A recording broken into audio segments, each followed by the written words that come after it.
begin. Okay. Can we just begin with just one moment of quiet? Let's do that. Bring our energy together. So if you'd join me in that of letting go of any past thinking, feelings, situations, let go of any anxiety about the future, and just know that we can come into the present and find this peace immediately.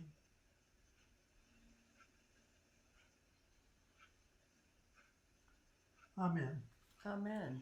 So we're in section 3, the altar of God. It's on page 21 in the text, section 3. And you wanted to kind of put this into the context of what we've been doing. Yeah. So you do that, and then you go right into, you read the first paragraph. How's that? Yeah. All right. I got it. All right. Okay. So, so this chapter began with this idea about creation and extension, and that the idea is the creator, reality, the one reality, whatever it was, extended itself, and that's how we came into being. Mm-hmm. And therefore, we have that same power to extend the self, which is extending then creation. Mm-hmm. But then it points out that we can use this extension inappropriately through projection, but only because we might feel lack inside. Right. And so it's that lack kind of sense that we need to get in touch with. Yeah. When it comes up, and like we were saying, when we're upset, when we're in conflict, that's the time when we can make great progress. So it's opportunity rather than adversity. Yeah. And those are one of the ways that the Course breaks our oppositional thinking, right? Is to take something that seems like an opposition and let it give you one meaning. So that's the preface to this section we're going to read, is the idea of our being extends. That's how we know our being, but that law of extension is adapted here to healing. Mm-hmm. And that's our focus now. So it's on page 21 of the Foundation for Inner Peace version of the Course in Miracles, the Altar of God. And you're going to read the first paragraph, and you might as well just comment as you go along. Okay, so let's begin. The altar of God, the atonement can only be accepted within you by releasing the inner light. Since the separation, defenses have been used almost entirely to defend against the atonement and thus maintain the separation. This is generally seen as a need to protect the body. The many body fantasies in which minds engage arise from the distorted belief that the body can be used for means of atonement. Perceiving the body as a temple is only the first step in correcting this distortion, because it alters only part of it. It does recognize that atonement in physical terms is impossible. The next step, however, is to realize that a temple is not a structure at all. Its true holiness lies at the inner altar around which the structure is built. The emphasis on beautiful structures is a sign of the fear of atonement and an unwillingness to reach the altar itself. The real beauty of the temple cannot be seen with physical eye.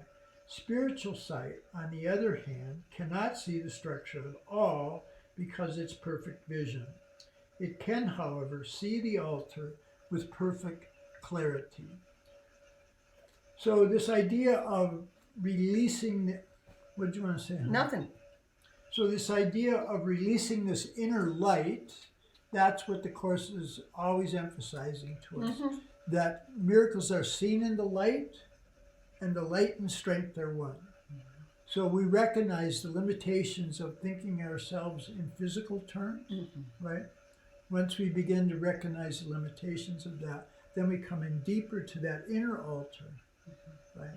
And find that inner light, which basically solves the conflict that we're having at that moment with the world or with peoples or with our own body, that light comes and solves that conflict. So again, being is known by extension. Healing is known by extension and sharing that with others. And that releases the light within inside us. Say that again. Well, being is known by sharing. God extended itself, and that's how we came into being. Okay. And that's the truth of who we are. That's reality. But since we made something that seems to be opposite reality, the Holy Spirit has to adopt the law that being is shared by knowing, that we have to share healing with another. Okay. And the whole point is, like he's saying, if you don't defend the body's identity in that, that's usually why we project out into the world, it's saying here, because we're trying to protect the body. And the Course is saying, protect your mind by releasing that inner light, by sharing the healing. That's what I get out of that section. So any comments or questions on that section or anything that I said? Paragraph. That paragraph.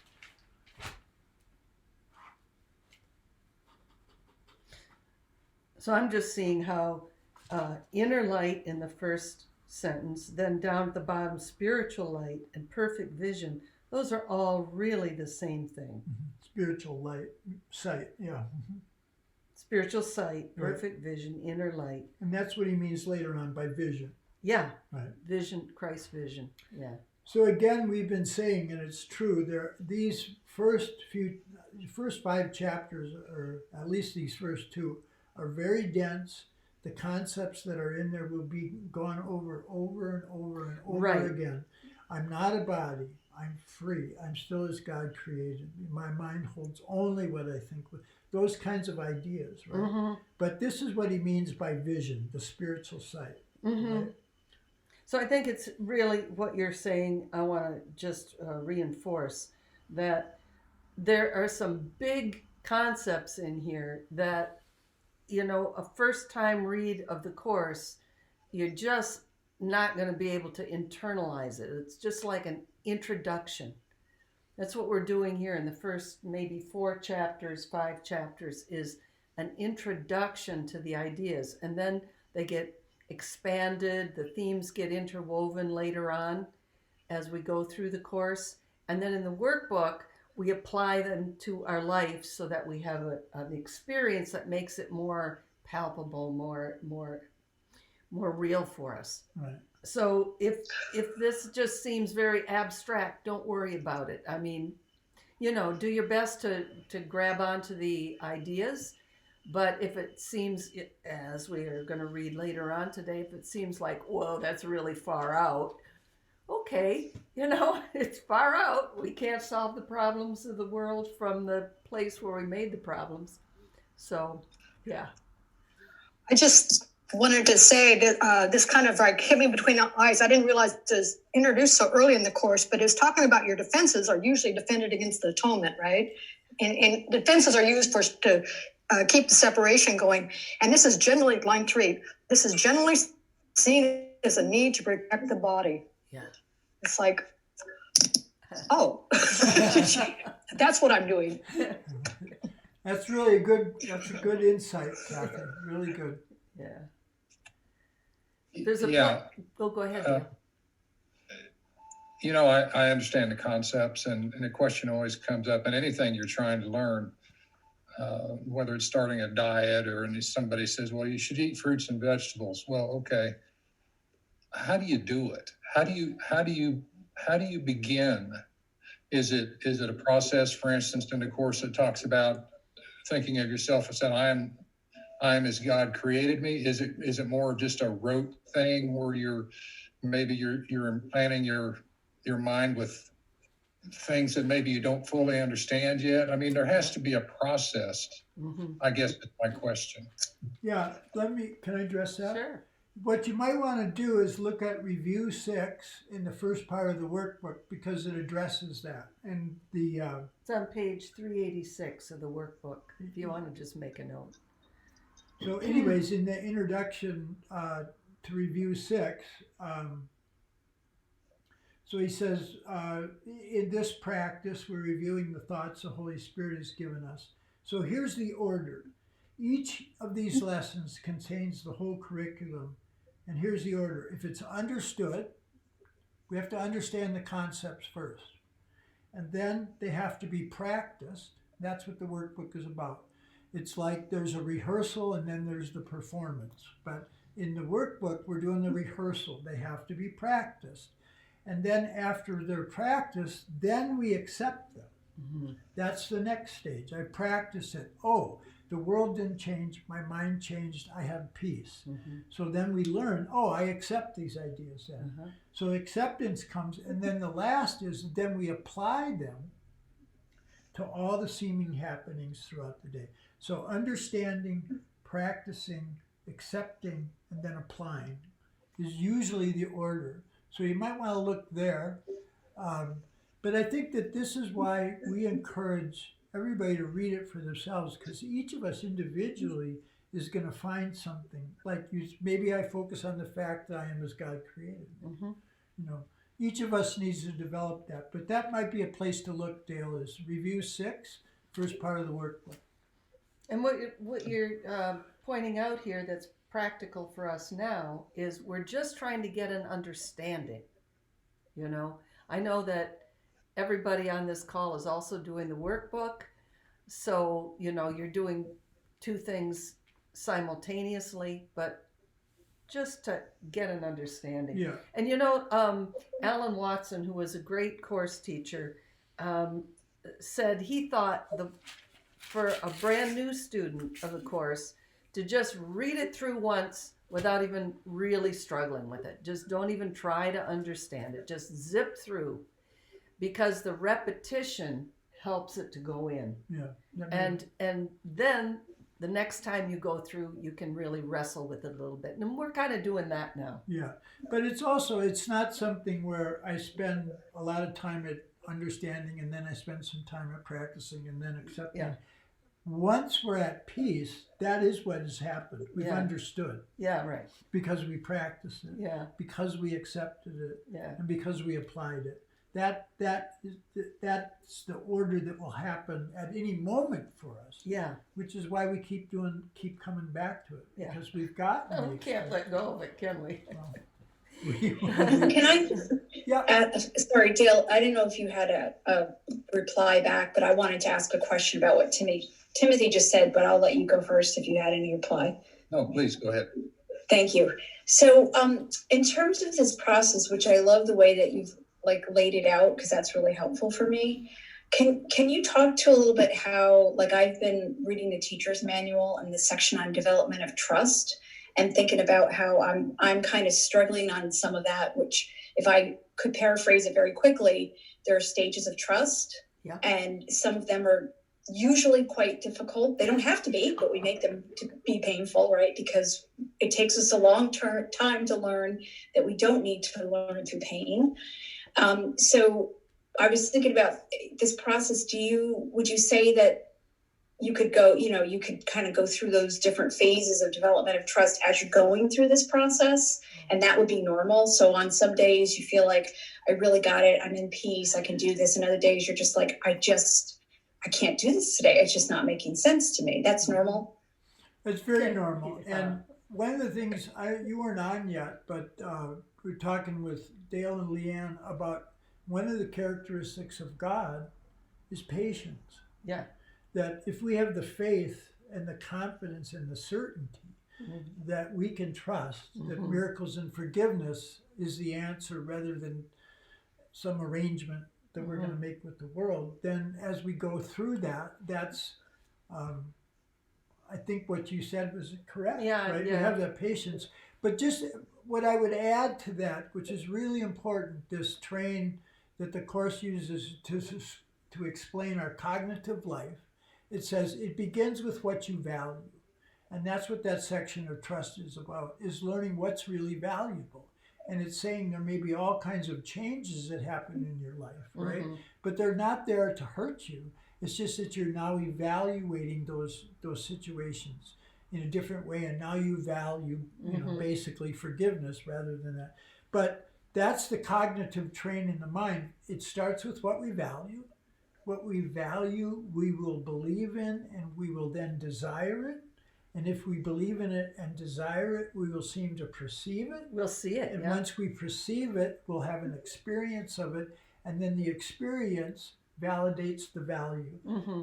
And because that is the train of our cognitive life, that's why there's no order of difficulty in miracles. Because I can value forgiveness over making you wrong. Yeah, right. And either one is like a cycle that we can value forgiveness and holiness, and that gets played out in the world in what looks like miraculous changes, or we can value anger and separation, and that's exactly what we will experience and see in the world. Yeah. Either one. Yeah. They're both circles. And being okay with, like you said something so important, Laura, is that, okay, today I'm not getting it, or this situation is very difficult for me to turn over. That's the point that we love ourselves. Yeah. That most point is giving ourselves permission to not get it, Yeah. to be okay with not getting it. That's the beginning of learning how to love. Mm-hmm. Is just meeting ourselves right where we're at. Yeah. Yeah. You can love yourself even when you're upset. Kathy, wait, hang a second. So did we answer that, Laura? Yeah, so just I think just to summarize, it's not a linear process. It's kind of Right. like the stages of grief, right? You one day you might feel okay, and the next day you're like, oh my God, I thought I was over this. But it's normal, and that's kind of what I was Absolutely. getting to. So thank you. It's it's everybody's experience that I know. Yeah. Yeah. Did you want to say something, Kathy? Yeah. If you can remember, so much of mind training, in my opinion, is remembering this stuff, remembering to apply it. You know, that's the mind training. It comes down to one word, remembering to apply this stuff. And a master, 10,000 times you have to repeat something before you become master at something or other. And paragraph 1 that we just read is telling us that protecting the body is keeping us from this, the atonement. So if we watch our thoughts, and when you have a reaction to anything, just notice it. Don't feel guilty about it. It's very useful information to see how you think. Mm-hmm. And even if you read a paragraph and it goes in one eyeball and out the other, which happens a lot, it's like, okay, there was probably something in there that my ego didn't want me to notice. And that sometimes will help me get back on track. But having those days when you don't feel like doing it, giving yourself permission, that's part of loving yourself. Thank you, Kathy. Thank you. Okay, let's go to, Kathy, you're next up on the reading queue. Would you do paragraph 2, please? Okay. For perfect effectiveness, the atonement belongs at the center of the inner altar, where it undoes the separation and restores the wholeness of the mind. Before the separation, the mind was invulnerable to fear because fear did not exist. Both the separation and the fear are miscreations that must be undone for the restoration of the temple and for the opening of the altar to receive atonement. This heals the separation by placing within you the one effective defense against all separation thoughts, and making you perfectly invulnerable. So since we created fear, that shows you how powerful our creations are. Mm-hmm. Wow. Anyone else want to comment on that paragraph? Well, I'd just like to mention that I think the inner altar is the mind. For perfect effectiveness, the atonement belongs at the center of your mind, where it undoes the separation and restores the wholeness of the mind. Otherwise, we're putting the body on the altar, and it just doesn't work. It just doesn't satisfy. Yeah, and that last word in the last sentence is very, very key to how we relieve ourselves and heal ourselves of guilt. Invulnerable. Invulnerability is that I am not subject to these physical forces, Yeah. whether from the world or from my body. I'm invulnerable. Yeah. I'm at this sanctuary on the inside of myself where the world and the senses, what they're showing me, cannot touch me. Yeah. I'm in that inner sanctuary and I'm invulnerable. That's our power. Yeah. The lesson that many of us are doing today, let me not bind the Son of God with laws that I have made, Yeah, addresses that exactly. right. So, Laws of the body, social laws. right. All So, that. like, for instance, if somebody's angry at you, right, Mhm. you're not going to buy into that, Yeah, right. right? You just You're not- say, oh, your peace is unaffected. my peace would be if I'm doing this right, Yeah. my peace would be unaffected and I'd have nothing but love to give to them. Right. I may also, lock them up. All right, Dale, you're next. Oh, okay. I was just going to make one comment Oh, about the please. last section. It seems, for me, a foundational deal is really coming to understand that we never separated, Yes. because that's the foundation. If we can't, I'll speak for myself, I can't understand that, the rest of it sequentially just doesn't make any sense to me. Right. So, anyway. Yep. And that is, when we accept the atonement or accept forgiveness for ourselves and we feel that love, then we, at that moment, I'm not separate Right. from love. And I Right. proved it to myself. I'm Yeah. not separate from love because now I feel that peace. Yeah. Yep. Okay. Very Never. good. Thanks. Number 3. Yes. Okay. The acceptance of the atonement by everyone is only a matter of time.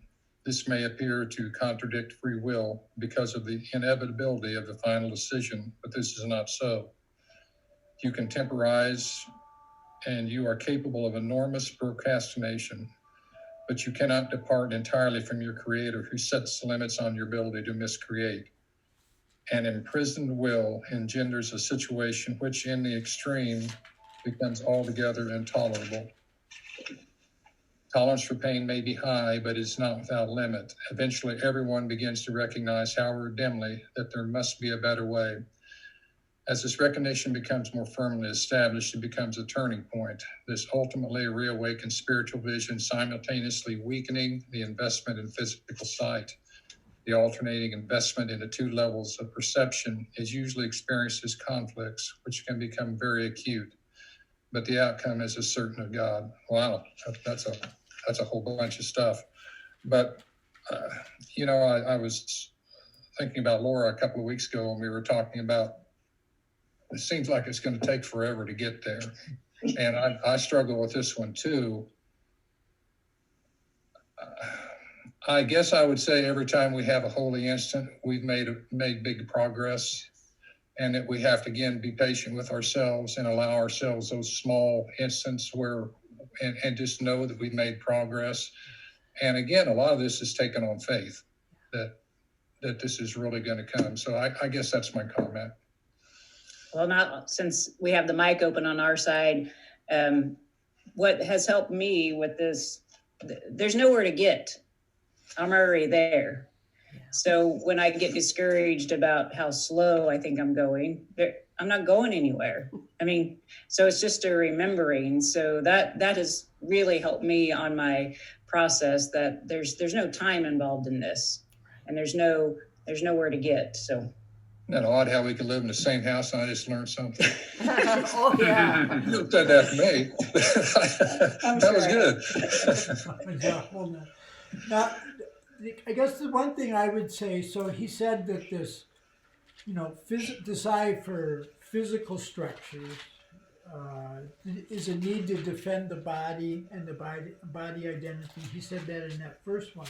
But now in this paragraph, it's saying to us, the way where the turning point comes is you recognize your tolerance for pain has been lowered. You're no longer willing to be in those situations that are painful. You're willing to say, this is painful.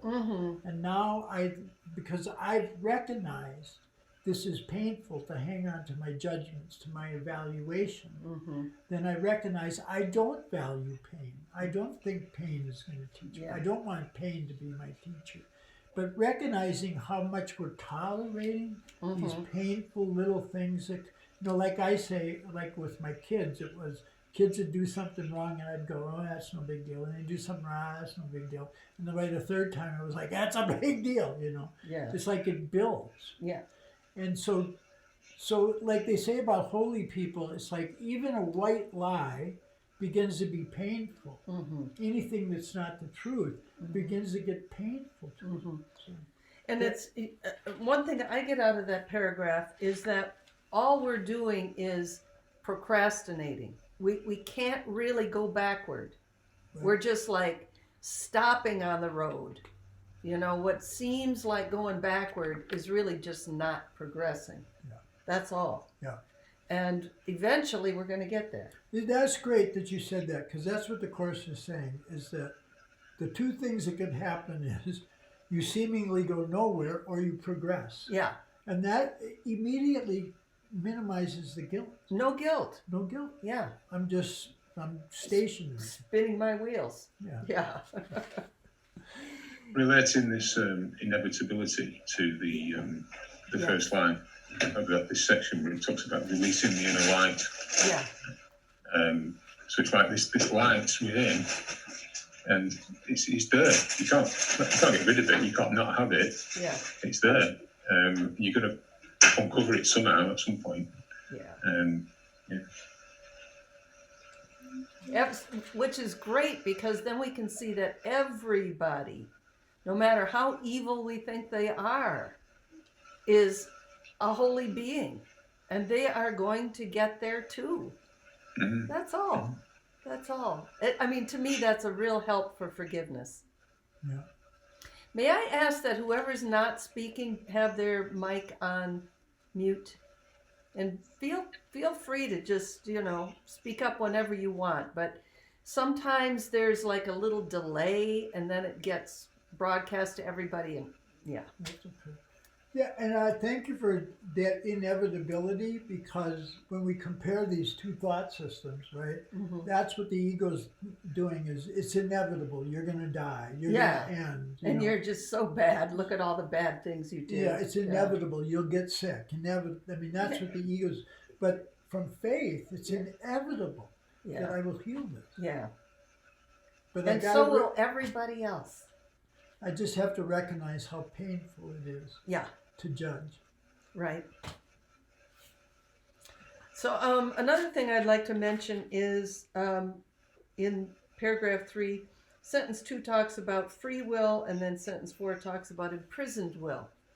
So the free will is the freedom of God. In the free will, there is nothing we cannot do. And the imprisoned will is imprisoned by laws we've made. So the physical body is going to tell me how I feel, what to think. The world situation is going to dictate to me what my choices are. That's an imprisoned will.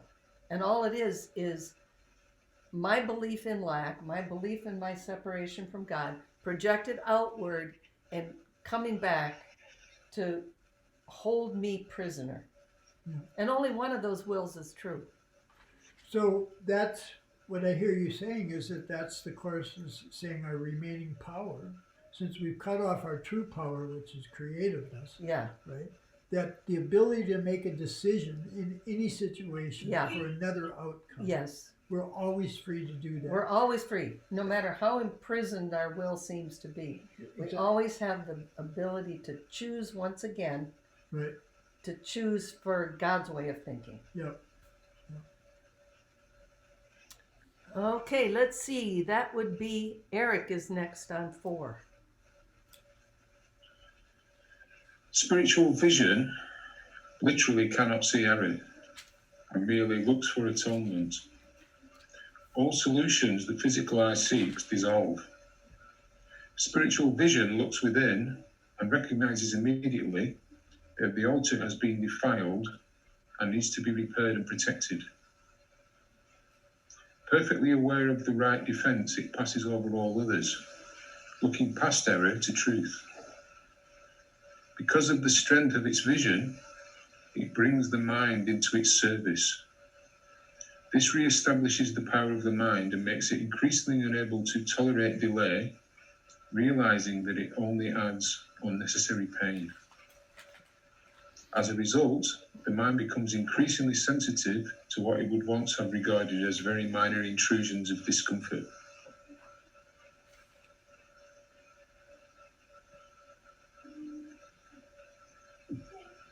Well, what can I say about that? Because of the strength of its vision, it brings the mind into its service. So it seems like it's the vision that is Yeah. capturing the mind and bringing it into control. And then it's talking about the becoming sensitive, as we were just mentioning before, about even little things. You can't tolerate them anymore because they're just disturbing the peace. Yeah. Yeah. Great. Anyone else want to comment on that paragraph? Okay, then it. Well, hang on a second. So sentence 2, all solutions the physical eyes seek dissolve. Yeah. So that's just basic discernment. Mhm. Like this is temporary, right? Uh-huh. All solutions here physically are temporary, Uh-huh. and death comes. Yeah, right. I mean, that's the end of every solution the ego has. Right. You'll just die, and that'll get you. That'll solve everything. You'll just die. Well, I don't think it works. That's not the way. That's not. If we think we're a body, that's the story. Yeah. And if we remember that we're spirit, Yeah. then we have a different story. Right. And I think the strength of spiritual vision brings the mind into its service. I think we've all experienced that. It's like once we see that there is another way, then more and more we're willing to think differently. Mm-hmm. Yeah. Okay, so it's my turn. The children of God are entitled to the perfect comfort that comes from perfect trust. Until they achieve this, they waste themselves and their true creative powers on useless attempts to make themselves more comfortable by inappropriate means. Well, I think that's the physical means. I'm upset, I'm in pain, I don't know what to do. I'll go eat, I'll go buy myself something. Or now I live in this place with these people, and now I'm safe. Yeah, right? and this physical situation is what's making me safe now. Sorry. It just doesn't work. Yeah, you're always there. Yeah, right. Wherever I go, there I am. There you are. So they waste themselves until they achieve that perfect trust. They waste themselves and their true creative powers on useless attempts to make themselves more comfortable by inappropriate means. But the real means are already provided and do not involve any effort at all on their part. The atonement is the only gift that is worthy of being offered at the altar of God because of the value of the altar itself. It was created perfect, so that's our mind. It was created perfect and entirely worthy of receiving perfection. God and his creations are completely dependent on each other. He depends on them because he created them perfect. We're still part of God, part of his mind, a thought in his mind. He gave them his peace so they could not be shaken and could not be deceived.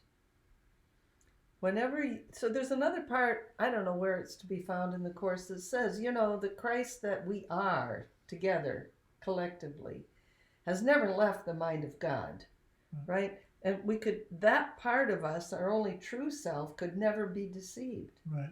And has always, the solution was kind of outside of time, which is kind of abstract, but it also means not only is the creative powers been intact, but all the forgiveness that we ever need is already with us. Yeah, right. Yeah. That's why we don't, it doesn't take any effort on our part. We just have to ask for it. That's a good point. So for physical means to be the solution to our problems, that always takes time. It takes time, it takes effort. Whereas the atonement is not something we have to struggle to get, it's what we have to accept. Right. And that's what makes it easy and simple. Right. Whenever you are afraid, I love this line. Whenever you are afraid, you are deceived. So whenever I am afraid, if I can remember that I'm being fooled by my own belief in the laws of the world, how things should be, how things are, I'm being deceived because it's not the truth. If I can remember that, I can escape from the fear. Right. That's really important. I'm glad you did that, because a lot of the next few sections is going to be Jesus dealing with Helen's fear, which you can imagine this guy shows up and says, "Hey, I'm Jesus, take notes." Yeah, right. You know? Right. That could be kind of scary all of a sudden. Especially if you're an atheist like Helen was. Yeah, right.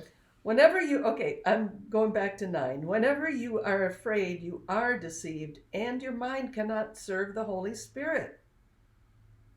That's important. We can't serve the Holy Spirit from a state of fear. This starves you by denying you your daily bread.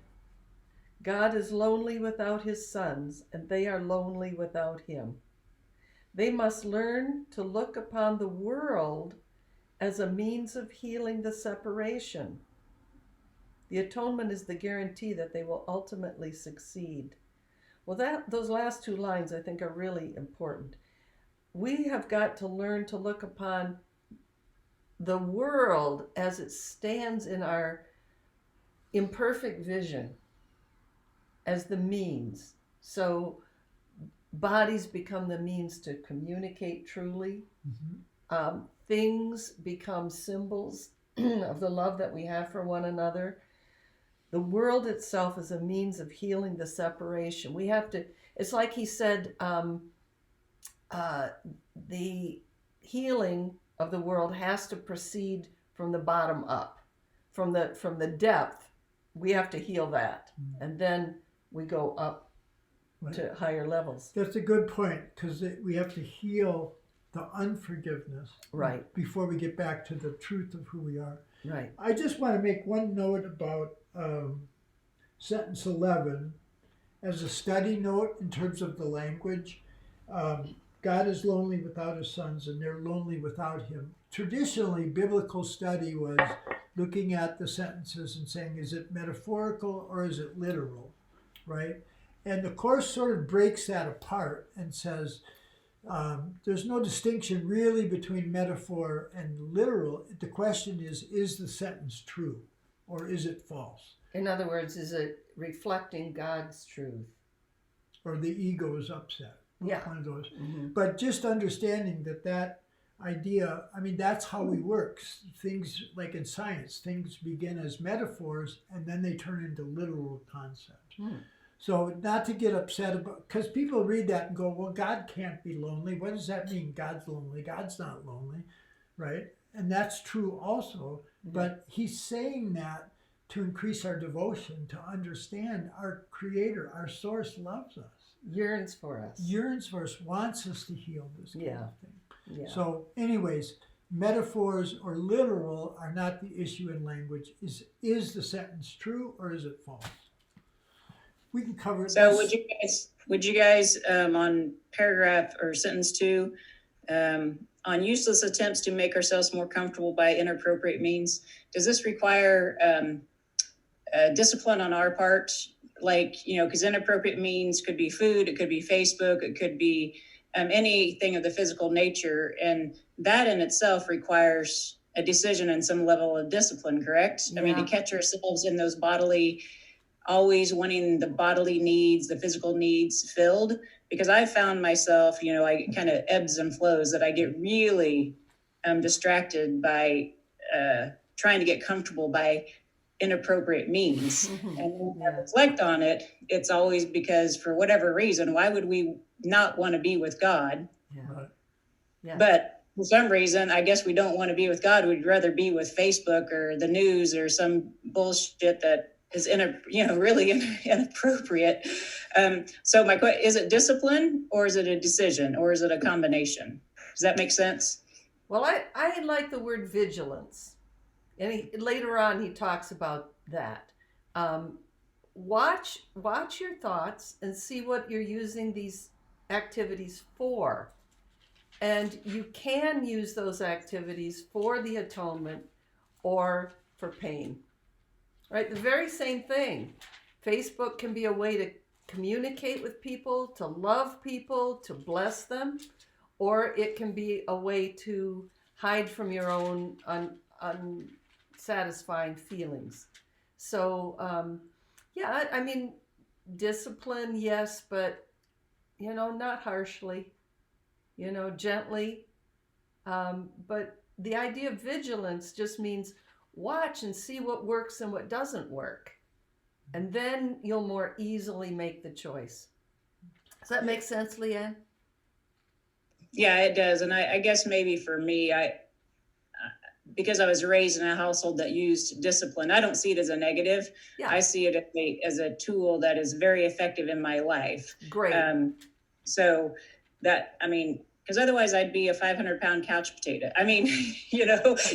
So because I love to eat and I love to exercise. I love to sit too. So for me, discipline is not a negative word, but vigilant, is the same thing. But to do this requires effort. Yes. To not do this requires zero effort, which I know in the end, it requires zero effort. But as long as we're in this physical world, we're going to have to make that decision and put effort towards it, because we're all going to get there, but we have to have that awareness and then be guided to what our action steps are every day. Because I just can't wish for a pink elephant and it fall out of the sky, and stay in that world. Because I have lots of friends that they only stay there. Mm-hmm. They really never move into what I would call the work part of it. Yeah. But that's just my way of handling it. And I'm sure I'll grow and change over time, and maybe it won't require as much discipline. Well, it does say at the end of the first chapter, this is a course in mind training. Yeah. Mm-hmm. So training the mind is central throughout the whole thing. But there's this, there's sort of this Zen paradox of you have to make efforts and efforts and efforts to get to this place where there's no effort, just acceptance. Right? So there's that. But let me give it more. That's true. We can eat, we can use objects of the world to, all that. Like the other day, I just pigged out and put on 3 pounds, which I did because I knew I could, fast for 2 days and lose it.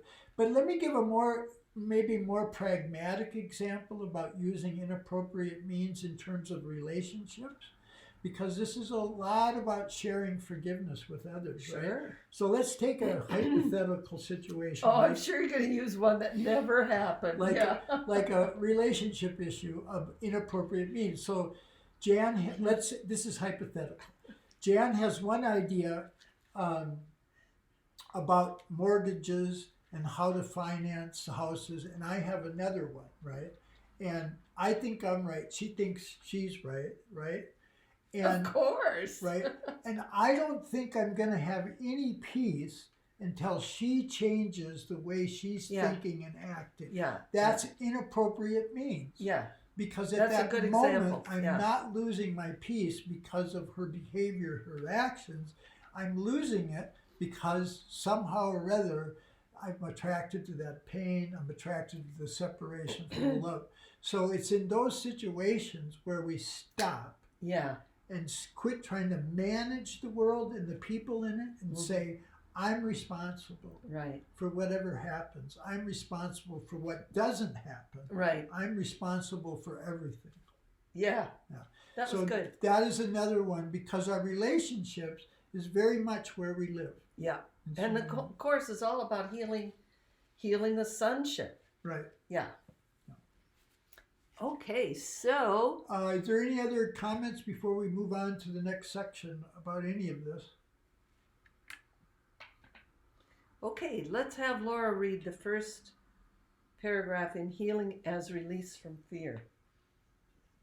Okay. Healing as release from fear. Our emphasis is now on healing. The miracle is the means, the atonement is a principle, and healing is a result. To speak of a miracle of healing is to combine two orders of reality inappropriately. Healing is not a miracle. The atonement or the final miracle is a remedy, and any type of healing is a result. The kind of error to which atonement is applied is irrelevant. All healing is essentially the release from fear. To undertake this, you cannot be fearful yourself. You do not understand healing because of your own fear. So I guess what it's saying is healing is the result of a miracle and atonement, and fear is in the way. Yeah. Did I miss any other major points in that? I think you hit on the main ones. And the idea that all healing is released from fear is just so key, because we have to be free of fear ourselves to offer miracles, but the offering is releasing other people from their fear. So an example comes to mind. When we were doing Airbnb, we one time had a guest who walked right through the screen of the patio door. You know, I mean, it costs about $80 to fix that screen, but it was like right away I knew that he was feeling fearful and guilty. And I just went like, first of all, I changed my mind, right? No biggie. No biggie. It's okay. You know, in my mind, it's taken care of. So I could say to him, hey, no problem. We'll get that taken care of, and release him from fear, right? So the atonement is like, there is no problem on the physical plane that can hurt me or hurt him. And so offering him a release from fear is a healing for him. Right. But notice also how well constructed the course is here, because he started this whole course with this idea that the opposite of love is fear. Yeah. And that's what we need to discover inside of Yeah. ourselves. Is because fear seems to be the opposite of love. And he started out in this second section is that revelation is not the answer to your need for healing. Mm-hmm. Miracles are. Right. It's not, revelation is a state that has no fear. Yeah, that's like beyond. It's just love. Mm-hmm. But since we invented fear, Mm-hmm. then it's a miracle of the atonement that has to heal that fear, not the truth directly. Yeah. So it's not. So that's why the course is not about revelation. It's about miracles, because miracles are what heals the fear. And If miracles are interpersonal. Interpersonal. So if I can drop my idea that in my hypothetical situation, you've got to stop doing something. Yeah. If I can drop that fear for just a moment, Right. and accept the peace that I'm invulnerable, Yeah. right? Yeah. Then I can share that invulnerability with another person. Yeah. Isn't it great? Yeah. So I was just going to ask that, Timothy. So I think you answered it. It's like it only needs to be an instant, and it doesn't have to be. I have no fears about anything. It could just be pertaining to that situation. That's Yes. what I think. Yeah. Well, yes, and there is a place in I don't remember where it says you only need to be without fear for a moment or an instant. Yes, in order to offer that healing to others. And we have a friend who's a course student, and one of her favorites lesson is in part 2, where it says, first you have to hear these ideas a bunch of times, Yeah. right? And slowly on, you'll accept it and accept it and accept Okay. it. But if I've healed it in one place, Yeah. then it's going to automatically generalize when I'm ready for it. Yep. Mm-hmm. Yep. So Yeah. Go ahead. Yeah. Could I throw one thing in? I have all these things don't necessarily have to involve another relationship with the person. I have a situation in my life right now that's causing me fear. Is the miracle where I forgive myself for believing in the separation? Is it just Yeah. that simple? I think so. I think that's a really good way of putting it. Right. Yeah, because that's accepting the atonement. It's the same as accepting the atonement. And when you do that, you've moved yourself out of that imprisoned will. Anything that's causing us fear is a belief that something can hurt us, rather than our minds, which is the Christ mind, can project nothing but love.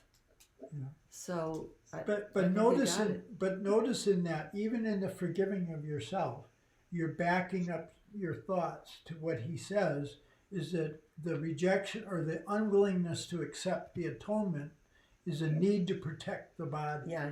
So even when we're forgiving ourselves, we have to see this is this bodily identity that I think I need to protect. Mm-hmm. And at that moment, I can let go of that. Right. Yeah. Right. Yep. So yes, it's about forgiving yourself, but it's also then beginning to change this concept of myself as Right. a body that needs to be protected. Right. Yeah. And then the Course says if you accept the atonement, your body will be perfectly protected and it will be able to do whatever you need it to do and all that. And you won't even be concerned about dropping the body because you know you're not a body. You know? Okay, thank you. That's helpful. Thank you. Question. So, hearing this, it occurs to me that all fear is related to the body, Yes. right? Yes. Yeah. Because your spirit is invulnerable. Right. Yeah. So,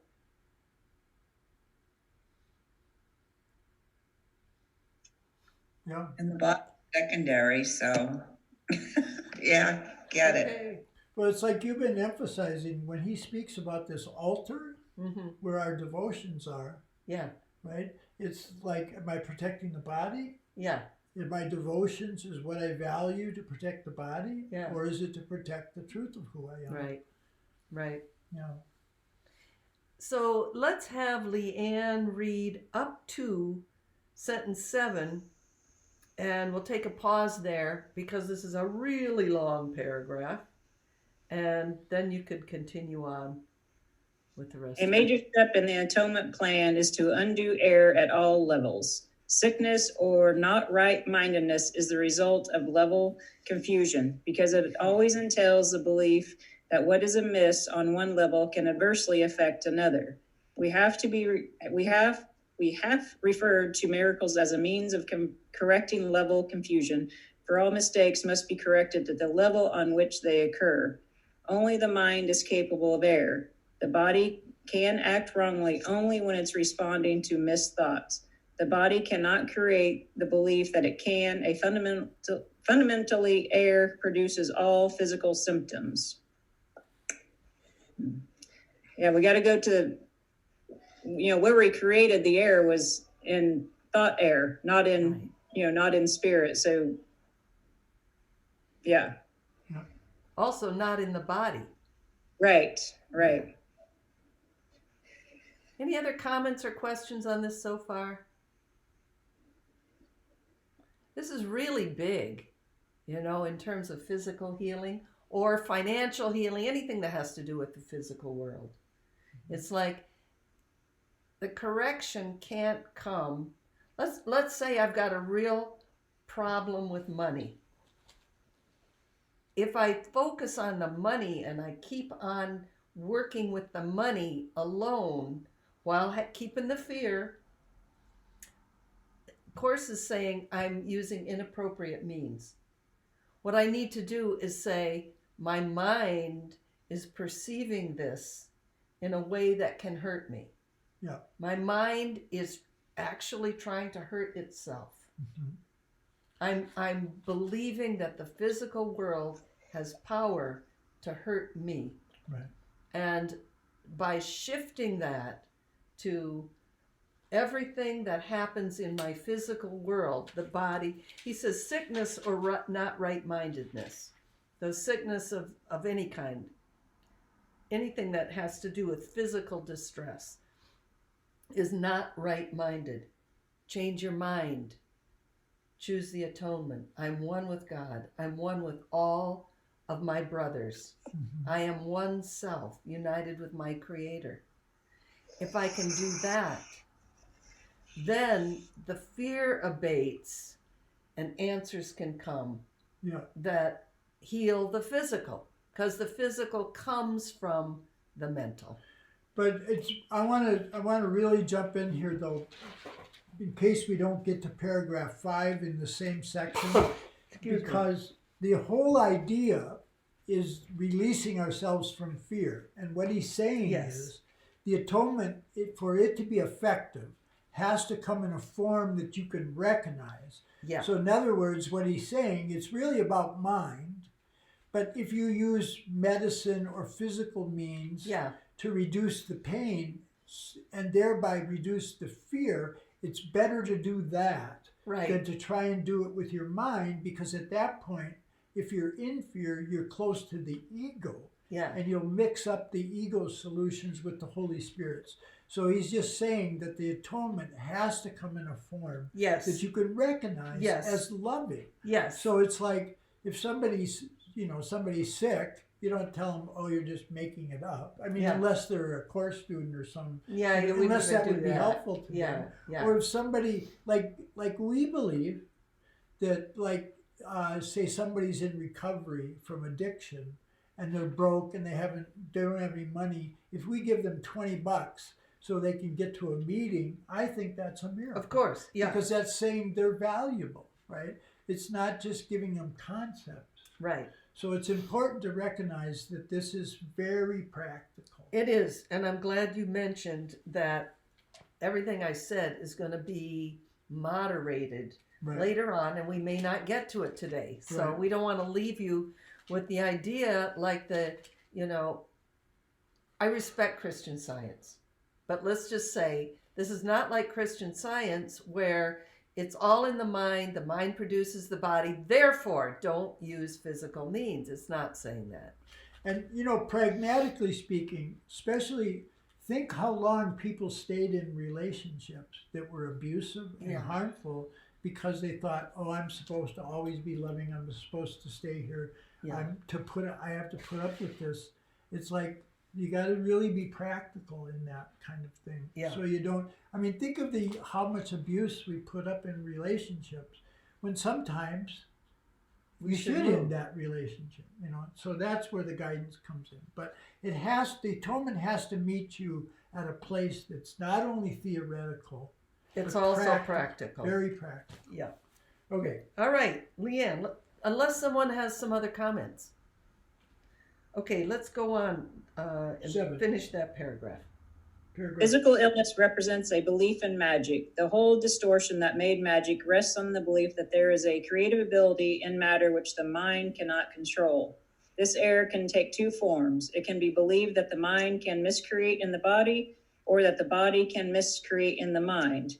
When it is understood that the mind, the only level of creation, cannot create beyond itself, neither type of confusion need occur. I have no idea. No comment. I think the way I've been putting this for many years to myself is there is no creative power in the physical. If we can recognize that, if we can just hold that and let the mind shift around that center, you'll see things differently.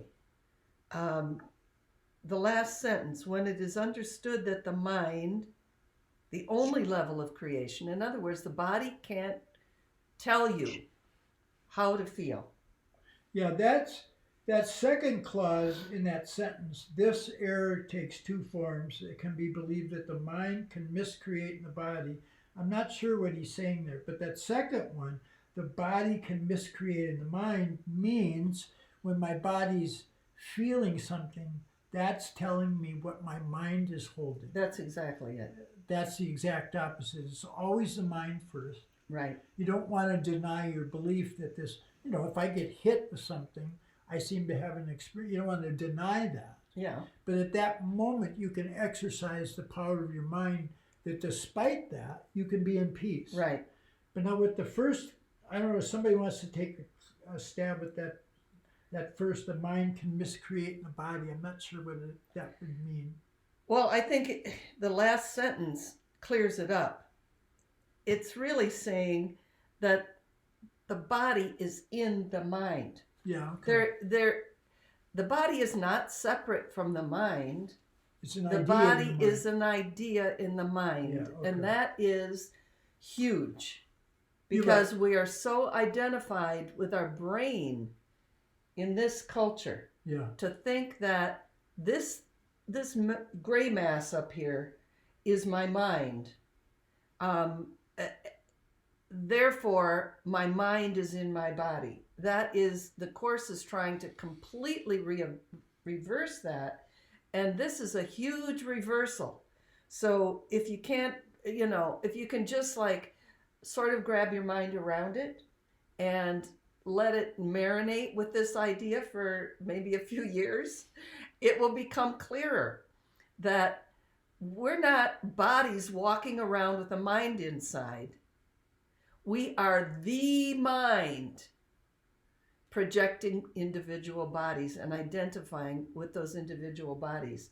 But it's just like a video game. The little characters are made out of program, and the programmer is the big mind.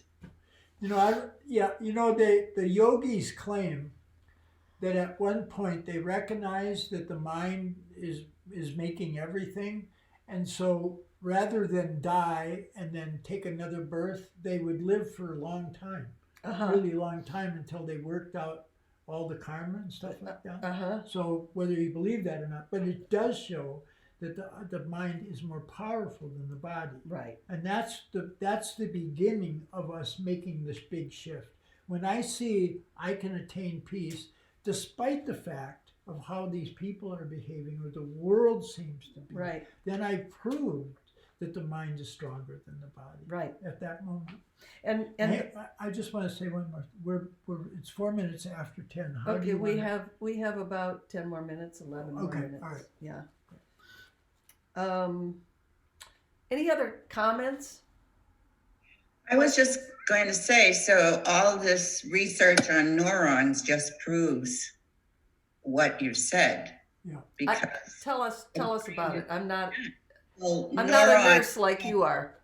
Well, basically everything we do automatically is neurons, and the mind can change those neurons. I see. Right. I mean, this is what we're doing here is mind training, and it's so it's been proven that before you even decide to do something, the neurons have already made the decision and done it because they just keep doing the same old thing. So, yeah. Yeah. Okay, great.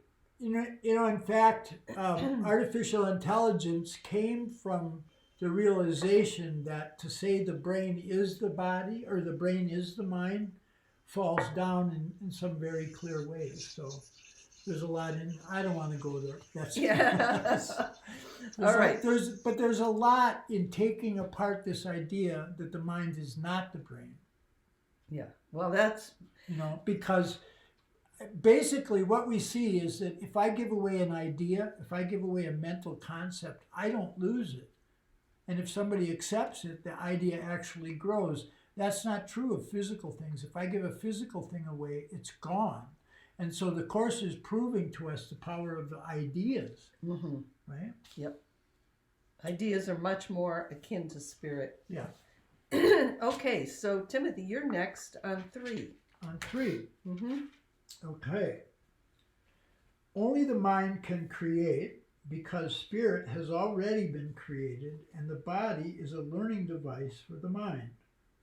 Learning devices are not lessons in themselves. Their purpose is merely to facilitate learning.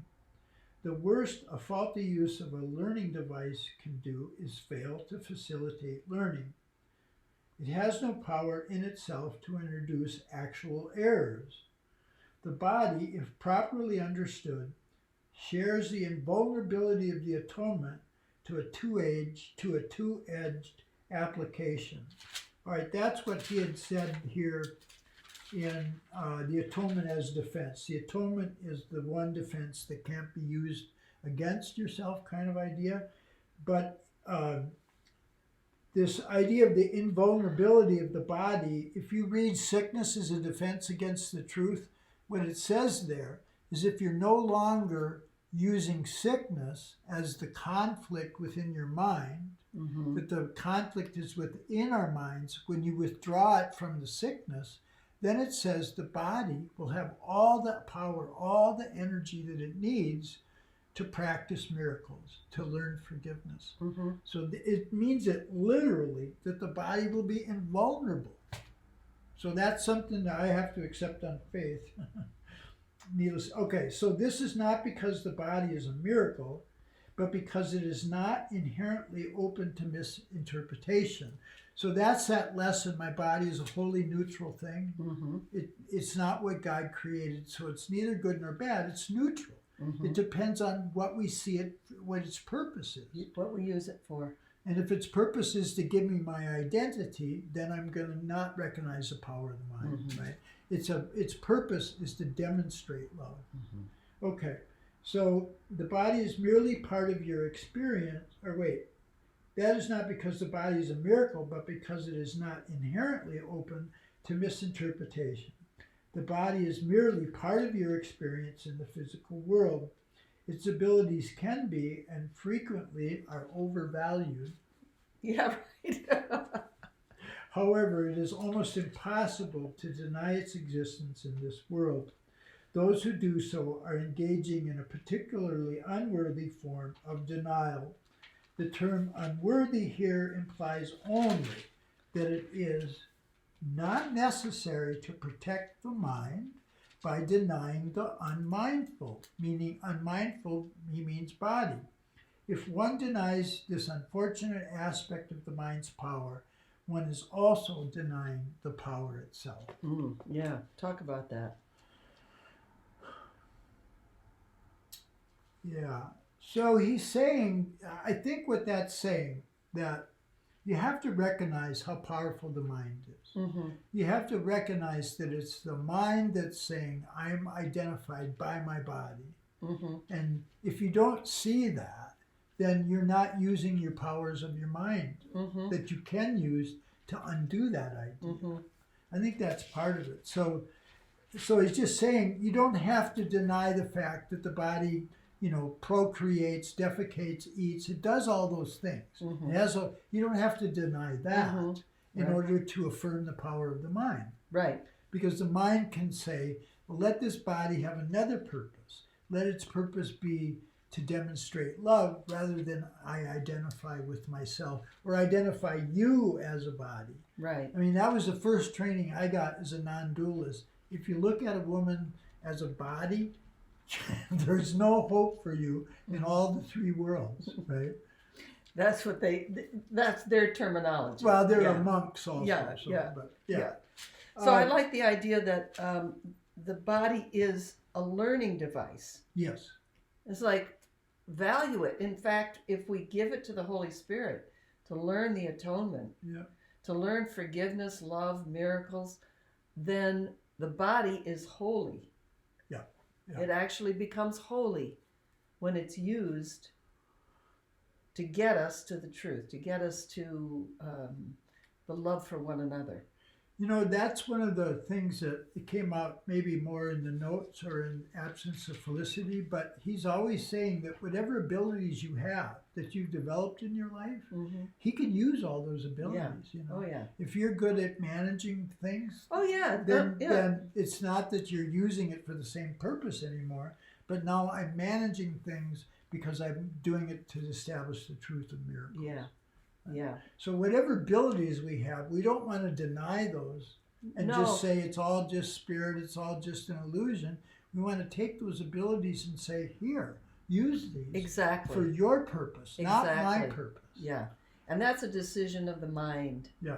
Only the mind can decide. That's it. And we can decide that no matter what the condition appears to be of our body, our bodily situation, you know, any of that, we can say, use me, Lord. Yeah. I like Leanne will appreciate this. This is one of my meditations. I imagine myself, somehow I'm imagining as a sailor, and I'm standing in front of my commanding officer and I say, here I am, Lord. It's like when you do that, you got no agenda of your own. You're saying, use me. And I just love that. It's like, to me, that's a holy instant prayer. It's like, clears out the past. The commanding officer does not care what you did yesterday. Are you going to do what I'm asking you to do? And it's going to be something loving that will bless myself and everyone else. But to say, here I am, Lord, use me.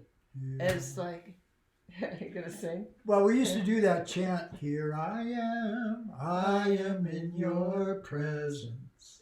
Here I am in your love. And it's a beautiful chant. you Yeah. know. Just goes on and on like that. Yeah. Yeah, okay. Well, I think this is probably where we're going to have to stop for today. So, any other questions, comments? How do you keep singing for us? It just That's goes, a nice, it goes on and on like that, and we could. And it would be really great if we could all sing together, but I know with the delay, it doesn't work. But you mute yourself and sing if you want to. You want to do that? No. Oh, okay. Not this time. But we can we can got do- lots of good songs. Yeah. We like to sing. Yeah. In fact, we've been thinking now that Edenshire is going to drop out at some point. Uh-huh. And you've been thinking about other things that we could do. We could do singing. There's lots of things we can do together online. So YouTube, record them and put them on YouTube, then we can play them whenever we want. yeah, okay. Yeah, the problem is copyright. So, Yeah, but you're singing. Oh, yeah. I don't. At this point, I'm not going to worry too much about copyright. okay. I tried. Yeah. No, we'll figure something out. We love you all. We really, really love this class. So, any last comments, questions? Just take a moment and focus. Just reflecting on the body as a learning device. And somewhere else in the course, it talks about the body as a communication device. Yes. Yeah. So it's like a learning device is like, I'm thinking like a calculator, if you're in a math class, you're using a learning device as a calculator. And a communication device is a phone, obviously. And phones these days have calculators on them, so we're just using the body like a mobile phone, really, aren't we, for the mind? Yeah. I don't know if that makes any sense as an analogy, but No, it's that's perfect. just how it appealed to me. Yeah. Yeah, no, that's great. Anyone else? Well, thank you so much for being with us together today. Lots of love. All right. Thank you. Thank you. Have a good you. everyone. Thank Bye-bye. you. Thank Thanks, you for everyone. co-hosting, Eric.